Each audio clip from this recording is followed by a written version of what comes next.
Hello there YouTube, my name is Chuggy and today I am playing some Battlefield 3, playing some Rush on not only Carg Island but Operation Metro. Yeah, I've got a double gameplay for you yet again. This week it's question time part 7. Yet again guys, you have submitted some amazing questions for me to answer on Battlefield and all sorts of other things. If you have any burning questions you'd like me to answer, by all means please do leave them down in the comments below and they'll be answered next question time. So guys, to briefly talk about these gameplays, well, it was one of those cases where it was a funny chain of events which just worked out awesome. I woke up, when was this? The 11th of March, so actually a week ago today. I'm recording this on the 18th, so the Sunday, and I received a really nice message from a YouTuber called Mumra2k, sort of saying, "I love your work, keep it up." And I checked out his channel, and he just so happened to be live streaming some Battlefield 3. I thought, oh no, I'll see if I can jump in a game with him. Sure enough I did, and well, a few games later this happened. Well, these games happened, I should say. Anyway, so what I got here is 2 Rush games. This one, obviously, you see I'm in a helicopter at the minute, and well, the next game you'll see is from Operation Metro. Unfortunately, I won't say why. I get put on the enemy team for the second leg of this Carg Island Rush game, and the second leg, I mean the next game, and well, I don't do so well. The other team demolished us, but anyway, I'll kind of talk about that in one of my questions actually. So yeah, I'll leave it like that. But basically, yeah, Mumra guys, check him out. He's a great guy. He is, well, a seasoned MGO player, Metal Gear Online player, if you've ever played that. So I used to play it back in the PS2 days. But anyway, I digress. Really nice guy. Check him out, subscribe to him, and yeah, I'll say that much. Anyway, oh, and one thing I will also say, if you want to see me, the live commentary version of this from Mumra's perspective, it'll be on his channel, linked in the description. Anyway, a few shout-outs to get through before I start answering some questions today. They go to JNA2393 and Courtney X17. There you go, guys. And with that, let's get to some questions. So question 1 this week comes from Soul Actual, and they ask, so far, what is your favourite Battlefield 3 moment, even if I had recorded it or not? Well, the good news is the two of my favourite Battlefield all-time moments were from Battlefield 3, and I have them both recorded. It was a bit of a toss-up between which one I would choose as my best. So the first Battlefield moment I had in Battlefield 3, I was in a Z11W. It was the first time I was flying that helicopter, I think. And it was in the first 48 hours of the game being released, and I made the switch to legacy sticks just as, you know, a chance to see what it was like. And shortly thereafter I found myself in a situation where I had 5 infantry and a little bird to take down, and I took them all down with guns and missiles. That was a big, oh my goodness, did I just do that kind of deal. And I'll leave a link actually down to the video which you'll see that clip in, and yeah, that was a pretty special moment. But my favourite Battlefield moment from Battlefield 3, which I have had, is, well, what you're about to see now. So again, actually, Nosh Air Canals, running around as a recon, trying to defend the C flag, and there's a little bird which has been pestering me. I was kind of like, right, okay, I'm just going to try a pop shot, we'll see what happens. And, well, it connects. I couldn't believe it. That was a pretty sweet shot. I was a bit, yes, that's awesome. I thought, oh no, I'll give it another go, and I get a hit, and then I get a second hit, and sure enough, the helicopter is down, and it's mine. 2 infantry sniped from the same helicopter, and 100% accuracy. I've never done that before, so that was a big oh my word yes. So that is probably my favourite Battlefield moment from Battlefield 3. My favourite Battlefield moment from all time, if you want to know what it is, was from actually Battlefield 2 Modern Combat, and there was an artillery strike. Or a barrel was hit in the artillery strike. It went flying up in the air and hit me in the head and killed me. Just completely utterly ludicrous, but it made me laugh all the same. It's one of my favourite sort of gaming moments. Anyway, so great question. Nice to reminisce, actually. So thank you very much for that question there, Soul Shoe Actual. Next question comes from Cern Ikpul 2010, and they ask, when you join a game in a squad, is there any way to keep that squad together? Because obviously sometimes if you join a game, you're squadded up with a load of your buddies, and sometimes Battlefield will go, yeah, we're going to put some of your buddies on the enemy team. Any way to prevent that? Sadly, no, not at this point in time. Unfortunately, I think it's a case of a bit of, well, I wouldn't say broken matchmaking, but a little bit of an unfortunate, I don't know, side effect from the matchmaking. So basically, the way that Battlefield decides who's going on what team is based off of the skill statistic, and that is the skill stat itself is a combination of kill death, win-loss, and who you've played against. Personally, I think the skill stat is a bit bloody useless. Win-loss is a better indicator of someone's worth in Battlefield, in my opinion, but I digress. Basically, the game will look at your squad's skill statistics and the two teams, and it will decide where to put you. And if it thinks it's better to split you up, it will split you up. Now, unfortunately, there's no way of stopping that bit, but what you can do once you're in the game is use the switch team option in the squad and team menu to hopefully get yourself across. That isn't foolproof though. If it unbalances the server, it won't let you do it. So it's kind of very annoying, and unfortunately that's just what we've got to work with for now. Hopefully DICE might fix something, perhaps in the next patch or some later patch, who knows. But yeah, very frustrating for now. There's not really much you can do about it. You just got to hope that you stick together. Very annoying, I agree. Hopefully something will be done. So Sir Nicopol, sorry man, not a real answer, but something all the same. The next question this week comes from the Cove SF, and they propose a game mode actually, and I'll kind of paraphrase it for you. So essentially, there are a set of objectives. There we go, set of objectives between two team deployments, and the idea is one team needs to capture as many as possible. And once, so let's say the game starts, everyone starts at deployment, and that. Essentially, there's like a neutral flag in the middle, teams control to either side, and basically the team who captures the neutral one gains that one, and the team which doesn't capture it loses their previous one, so you kind of get like a tug of war going on. And essentially when you get to one stage, all the teams possessing all the flags, the fight goes to the deployment, and well, basically the winners are the team which basically destroy the enemy's home base. And basically, do I think this would be an interesting idea for Battlefield? Well, we kind of already have it in terms of conquest, but I'm not going to lie, I really do like the added element of you need to protect a home base. It's what I like about the Back to Karkan maps, that as, you know, for example, the defenders or the attackers, however it works, you know, you have to actually fight to stay in the game. I like that a lot. It means that there's actually emphasis on you actually needing to do some work. So personally, I would welcome it for sure. And certainly the question sort of, you know, suggests, you know, combination of conquest and rush objectives. Yeah, I could see that working quite nicely. Certainly, I think the only problem with conquest as it currently stands is basically you can sort of get a bit lazy once you have flag control. If you've got to really work hard, I think that's a good thing, in my opinion, anyway. So yeah, I like it as a game mode, guys. What do you think? By all means, leave a comment down below. Certainly, you know, new game modes and things I personally think are a little bit hard to think up.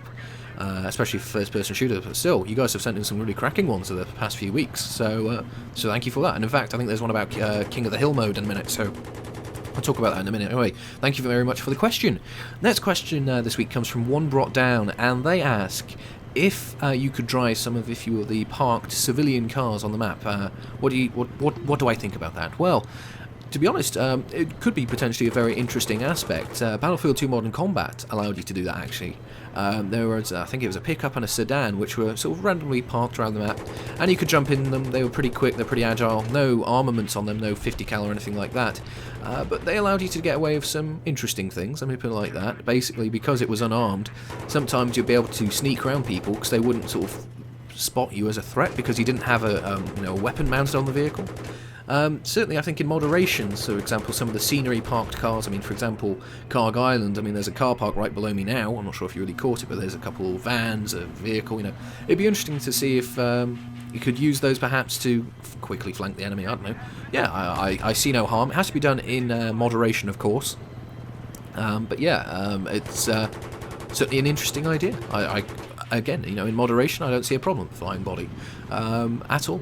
Yeah, it could be something quite interesting to do. Thank you for the question. So anyway, next question, this is going to be a bit of a long answer, comes from 555 Keen, and they ask, well, they say, I'm getting ready for college and I'm not sure what I want to study. I'm good at maths and I love computer programming and all of that, so I'd love to hear some advice from someone who's studying computers and computer programming, that kind of thing. Well, I'm studying computer science, which frankly is a little bit of a jack of all trades kind of course, really.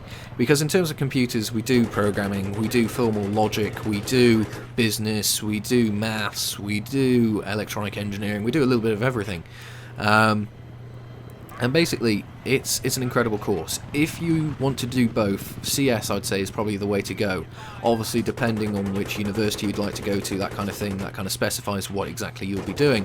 But CS as a course, I don't think you can personally beat, because you do get that incredible breadth, there we go, breadth of knowledge, which not many other courses can give you. What I will say though about CS though is be prepared to lose a lot of your life to it. Certainly it will own you while you're studying it. Let me put it like this. In the time, well, since October, since I've been back at university, I've only been out socially 3 or 4 times, purely because either I've been doing work or I've been so tired from doing work I've just not felt up to it. Yeah, it will own you a lot, but honestly it's worth the work. Because the thing with CS, because it's kind of a jack of all trades kind of thing, that basically you'll be able to apply your knowledge not just to computers but everything everywhere. A lot of CS graduates go into banking, for example, they go into management, they go into well, computers obviously. You know, you find, or even a lot of actually journalists have got CS degrees. You know, you can kind of do a little bit of everything with CS, which is nice. It gives you a little bit of an option. If you're particularly interested in the math side of things, well, certainly my course, I haven't had too much of it, but still, you can do sort of theory-based computer science, which is a lot of maths. So basically, yeah, if you like maths, you like programming, you'd like to do both, CS is the way to go. Beware of the work, though, because there is a lot. So I hope that answers that question. Anyway, one thing to briefly mention before the next game kicks in, which I don't think I've talked about. Basically, these 2 games were from the same play session. I think I have mentioned that, but basically, what you're missing is the second leg of the Carg Island match. Well, that was like the first round. The second round, obviously, I'd be on the defending team. Essentially, there was a balance going on because of the teams, and you're about to see why. Yeah, most of them left. So basically, I'm not going to include that game because it was a complete steamrollerage, literally showing the difference between a team which knows what they're doing in terms of the attackers at this point in time. I mean, hell, we didn't lose a ticket in that attack on the final base, but I decided to cut that out because it wasn't particularly interesting. However, this next game on Operation Metro was pretty nice. You'll see me doing a little bit of aggressive and forward recon, as I call it. So hopefully you'll enjoy this. Something a little bit different, but yes, just to explain where the missing leg is, that was why. And kind of actually going back to hold on, let me get the name right. CERN IPL 2010's thing about the balancing. Yeah, just unfortunate, but that's the way it goes, and well, a good game comes out of it now anyway. So anyway, where was I? Yes. Here's the King of the Hill question. So from Daniel K. Anderson, they ask, what do I think of a King of the Hill type game mode for Battlefield 3? Well, to be honest, we kind of already have it. It's called Conquest. Obviously, there are multiple hills, let's say, in terms of the Conquest flags, and it works very nicely. But what I'm thinking about, to be honest, is King of the Hill I think would work very nicely in the new DLC, Close Quarters. Because obviously, you know, you've got relatively small environments, a single objective point to take. I think that would make sense. Obviously CQC and everything else, it lends itself quite nicely to it. What I will say though is a game mode which has been revealed over on the Battlefield 3 blog. There's a new variation of Conquest coming in Close Quarters called Conquest Domination. It's basically a cross between Conquest as we know it, fighting for flags to control tickets, and the actual holding of a flag will contribute some points to your team as well. Now, an interesting mix. I'd like to see how it comes about, and it's all been derived from Counter-Strike and things, what the actual game producers were playing themselves previously to them working on Battlefield. So I'm interested to see what could happen. I certainly think King of the Hill could fit in quite nicely to Close Quarters as well. So great question, interesting thought, and yeah, Close Quarters could be a prime opportunity for King of the Hill. So yeah, I think it would work. Thank you for the question. Right, so the next question this week comes from CW Blego Movies, and they ask, what do I think of Battlefield 1944? Well, there hasn't been a Battlefield 1944, but I think you're probably going to be either referencing 1942 or 1943, which there have been. Now, I haven't played 1942, and I have played 1943 as it came out on console. Now, 1942 was a stellar game. I can tell you that because it kick-started Battlefield as a franchise. And obviously it did an incredible job, because it was something a bit different and, well, we're still going. So, clearly, you know, it was a great game for its time, and it still is. Obviously the modding and everything else took it to whole new aspects. 1943 was great for a whole different reason. So, when I heard about 1943, I was kind of like, World War II, this could be interesting. But then I thought back to what sort of the state of first-person shooters were like at the start of this console generation, the end of the previous one. Basically everything was World War II. I was kind of sick of it. And it's funny, because I actually went to myself and thought, hey, World War II, this is a bit of a change of pace from modern-day stuff. So yeah, 1943 I really enjoyed. The price was great, the maps were good, you know, planes as well. That's the first time on console we had planes in a Battlefield game. yeah, I really enjoyed it. I thought it was a great buy, and if you don't have it, in fact, go and get it now. Yeah, 3 maps, but 3 great maps, and, well, basically, it's almost like a mini Battlefield 3 just set in World War II. So, yeah, I really enjoyed it, and, well, who knows what they may bring out in the future. Actually, speaking of the future, I'm pretty sure, guessing if they respect the cycle, the next Battlefield would be 2143, but we'll see, we'll see. I'm not saying anything. Anyway, thank you for the question. Now, the next question comes from Riffler24, and they ask, if you could update one game to next-gen consoles, what would it be and what would I change? Easy question. Metal Gear Solid from the PS1. What would I change? Nothing. I would just update it so it's all HD and shiny. I wouldn't change the story, I wouldn't change the voice actors, I wouldn't change the controls, anything. I just would love to play it in sort of the modern-day high resolution. It kind of frustrated me because Metal Gear Solid 4, not to spoil anything, you go back to Shadow Moses and most of the island is there. I'm just surprised they haven't actually done anything with it. But yeah, Metal Gear Solid, if you haven't played it, go and get it somehow. An amazing title, and got me going first-person shooting games, let's say. It wasn't a first-person shooter, but shooting games in general. An amazing title. I'd love to see it in modern-day skin, let's say. So thank you for the question. Now here's some great questions from Who Knows Who, and one of which I'll be rolling into another question in a minute, but their first question is, what is my opinion of New Zealand? Well, that's an easy one to answer. I love the place, and it's somewhere I want to go before I die, or before too long anyway. I've got relatives out there, first of all, so that's always a plus. But really, it's just the sheer, I don't know, scale, the size, the beauty of the place. I mean, it's got some amazing scenery. It's a nice climate and everything else. And on top of that, obviously, you've got the All Blacks. Now, I'm a massive rugby fan, if you didn't know that already. And, well, to see All Blacks play in New Zealand would be an amazing opportunity, for sure. So, New Zealand, big thumbs up from myself. So, yeah, I think that answers that. Only 64 Blocks asks, what is your favourite brand and model of streetcars? Well, being completely, if I had infinite money and everything else, and let's say I could buy a car, Aston Martin, easy, as my favourite brand, and I'll probably either buy a DBS, or have a DBS, or a V12 Vantage. That would probably be my overall favourites. If I had to be more realistic, I think my viewpoint of what my favourite brand and car would be, it would probably be something like a Mazda MX-5. I think it's called the Miata in the States. A cracking little car, cheap, affordable, the real embodiment of what a sports car is.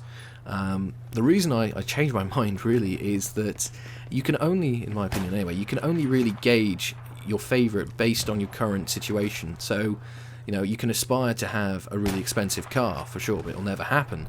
So, that's all well and good. But something you can afford, I think it has another aspect, I don't know. Basically, if I had a lot of money, I'd buy an Aston Martin in a heartbeat, let me put it like that. But if I'm being realistic, I'd buy a Mazda MX-5, and that would be my favourite for, well, until I got an Aston Martin, I guess. So I hope that answers that. That was quite a tricky question. I do like my cars, so I had to have a good old think about that. So thank you for that. Next question comes from Ninja Edit, and this is where Who Knows Who's question will come in. Ninja Edit asks, what is my view on YouTube's nowadays? Is it getting better or worse? And Who Knows Who's question was, what's my motivation for uploading videos? Well, I'll answer Ninja Edit's first. So first of all, I think YouTube is on the start of the decline, let me put it like that. I think that a few YouTubers, and I won't name names, are abusing, the hard work they've put in. Let's be, honest first. They've done an incredible job to get to where they are, but they've become sort of the big chaps on YouTube, and they're just abusing that now. And I think it is going to cost the community its soul a bit as a result. So yeah, that's not cool in my eyes. But, for instance, this is just an example, the Kony 2012 thing, and in fact, just to preempt any questions you may have, I agree wholeheartedly with the message of Kony 2012, child soldiers not good, people should be brought to account for their actions, but militarising Uganda to stop that, or, get more troops in, that's, eye for an eye, that won't help. Blood for blood, I don't think so, anyway. And also there's some speculation about the invisible children, I think they're called, not being totally legit, and that's a shady subject in itself, anyway. The number of gaming commentators I've seen just put Kony 2012 in their videos, and they've sort of just piggybacked off that to earn some extra views. I kind of go, really guys, is that where your morals are? just to get another, I don't know, couple of dollars from advertising, really? Not so cool. And this kind of comes on to my motivation for uploading videos. I'm not in it for the money, and I will stay true to that until I die. And if I ever change that motivation, I'll stop uploading, I'll be honest. The reason I upload videos is I like to talk games with people, and not to be rude to any of my, if you will, real-life friends who I meet day to day, but not many of them are hardcore gamers, and I like the ability to go and, I don't know, to talk to at least, and get a bit of a conversation going with some actual gamers. So that's my motivation, that's what I'll be, sticking to. And I like talking about games just in general. It's a great hobby. There are a lot of very, very, very good gamers out there, so it's a nice challenge, and if anything, gaming's becoming more of a sport, so I can only see gaming getting more and more mainstream, so bring it on, I say. So my motivation is just to celebrate games. I love to talk about them, and yeah, if we can all have a good time playing games as well, it's fantastic, it's good. That's my motivation. That won't change, ever, and I promise you guys that, I really do. So yeah, I think that's that. Thank you, Ninja Edit. Thank you, who knows who, for those questions. Again, ones which I had to really have a little bit of a think about. Anyway, next question this week comes from John Jameson, 18Y. My apologies for getting that the wrong way around. What's my view on the backstabbing animation in Battlefield 3? Do you think it's humiliating, as a lot of people think it is, or is it just another way to kill? I think it's both, to be honest. I think the backstab animation is the right way to do it. A knife, like a slash, will not kill you, only to the neck really if you aim it like that, but a stab will, and I think the backstab animation is perfect for first-person shooter. It makes you vulnerable, it's humiliating, and I personally just see it as another way to kill someone, and hopefully them realise by the fact that I've taken their tabs or their tags even in a rather humiliating manner to perhaps think about what they were doing and perhaps not do it again. So I see it as a bit of a both, to be honest, to answer that kind of succinctly. Thank you for the question. It's certainly, I don't know, I just see it as, just another legitimate way of removing a threat from the plane of battle, and that's how I see it, I guess. Thank you for the question. Next question comes from Warrior95ML, and they ask, what type of music do I like listening to? Well, this is going to be a bit of a cliche answer, I guess, but a little bit of everything, but to be honest with you, I'm very into drum and bass and electronic music, as you can probably tell by the little outro I've got going on my videos now, which you'll see in a minute if you haven't before. Basically, there's one artist in particular I'm a massive fan of, a guy called London Electricity.